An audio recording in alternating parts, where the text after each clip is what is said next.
Aphorism 175 में इन्होंने क्या बोला है कि ये जो हम बात कर रहे हैं ना वन साइडेड डिजीजेस की, ये एक्चुअली में बहुत ज़्यादा हद तक एट्रीब्यूट होती है फिजिशियन को।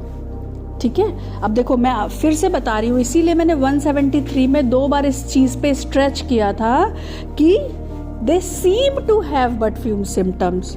ठीक है, और एक जगह क्या बोला था, ऑब्सक्योर द अदर सिम्टम्स।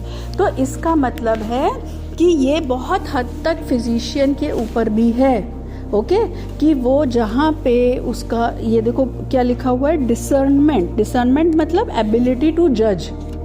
तो अभी मैं फिर से पढ़ रही हूँ, in one sided diseases of the first kind it is often to be attributed to the medical observers want of discernment.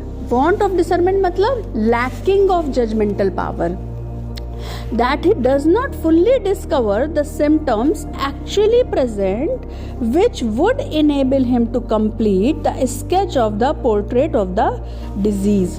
तो ये जो वन साइडेड डिजीजेस दिख रही हैं, आपको प्रतीत हो रही हैं, तो ऐसा कई बार हो सकता है कि ये जो वहाँ पे मेडिकल ऑब्जर्वर बैठा हो, ये उसकी वांट ऑफ डिसर्नमेंट की वजह से ही is not able to fully discover the symptoms that can be actually present, that can enable to complete the portrait of that disease. समझ आ रहा है? एकदम क्लियर बहुत ही। इसमें देखो बेटा, इसीलिए होम्योपैथी में डॉक्टर हैनीमैन ने आपको एज अ होम्योपैथ आपकी जो क्वालिटीज़ होनी चाहिए उनको भी बहुत बार दोहराया है। ठीक है, एफोरिज्म नंबर 83 में भी उन्होंने कहा है कि the observer should be very alert and कीन ऑब्जर्वर। ठीक है, एफोरिज्म नंबर 6 में भी बोला है अनप्रेजुडाइज्ड ऑब्जर्वर।